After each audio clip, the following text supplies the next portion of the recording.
अष्टावक्र गीता 15वां प्रकरण तत्व का उपदेश।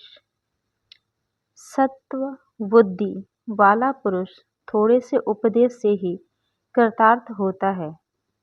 असत बुद्धि वाला पुरुष आजीवन जिज्ञासा करके उसमें मोह को ही प्राप्त होता है। विषयों में विरसता मोक्ष है, विषयों में रस बंध है। इतना ही विज्ञान है, तू चाहे जैसा वैसा कर। यह तत्व बोध वाचाल बुद्धिमान और महा उद्योगी पुरुष को गूंगा, जड़ और आलसी कर जाता है। इसलिए भोग की अभिलाषा रखने वालों के द्वारा तत्वबोध व्यक्त है। तू शरीर नहीं है, न तेरा शरीर है। तू भोक्ता और कर्ता भी नहीं है।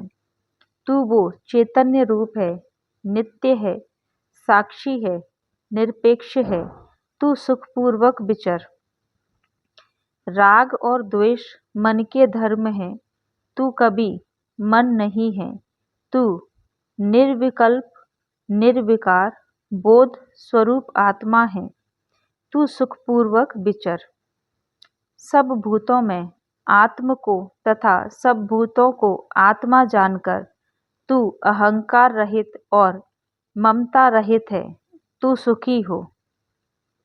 जिसमें यह संसार तरंगों की भांति स्फुरित होता है, वह तू ही है, इसमें संदेह नहीं है। हे चैतन्य स्वरूप, तू संतापरित हो। हे तात, श्रद्धा कर, इसमें मोह मत कर। तू ज्ञान स्वरूप भगवान स्वरूप आत्मा है और प्रकृति से परे है। गुणों से लिप्त यह शरीर रहता है, आता है और जाता है, किंतु आत्मा न जाने वाला है न आने वाला है। इसके लिए क्यों सोचता है? देह चाहे कल्प के अंत तक रहे, चाहे वह अभी चली जाए। तुम चैतन्य स्वरूप वालों की कहाँ वृद्धि है, कहाँ नाश है। तुझ अनंत महासमुद्र में विश्वरूप तरंग अपने स्वभाव से उदय और अस्त को प्राप्त होती है, किंतु न तेरी वृद्धि है न नाश है। हे तात, तू चैतन्य स्वरूप है, तेरा यह जगत तुझसे भिन्न नहीं है। इसलिए हेय और उपादेय की कल्पना किसकी, क्यों कर और कहाँ हो सकती है?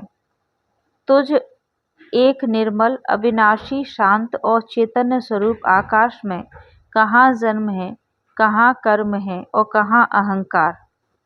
जिसको तू देखता है, जिसमें एक तू ही भासता है, क्या कंगना बाजूबंद और नुपुर सोने से भिन्न भासते हैं? यह मैं हूँ, यह मैं नहीं हूँ, ऐसा विभाग को छोड़ दे। सब आत्मा है, ऐसा निश्चय करके तू संकल्प रहित हो, सुखी हो। तेरे ही अज्ञान से विश्व है, परमार्थ तू एक है, तेरे अतिरिक्त कोई दूसरा नहीं है, न संसारी और न असंसारी। यह विश्व भ्रांति मात्र है और कुछ नहीं है। ऐसा निश्चय पूर्वक जानने वाला वासना रहित और चैतन्य मात्र है। वह ऐसी शांति को प्राप्त है मानो कुछ नहीं है। संसार रूपी समुद्र में तू एक ही था और होगा। तेरा बंध और मोक्ष नहीं है। तू कृत्य होकर सुखपूर्वक विचर। हे चिन्मय, तू चित्त को संकल्प और विकल्पों से क्षोभित मत कर। शांत होकर आनंद पूरित अपने स्वरूप में सुखपूर्वक स्थित हो।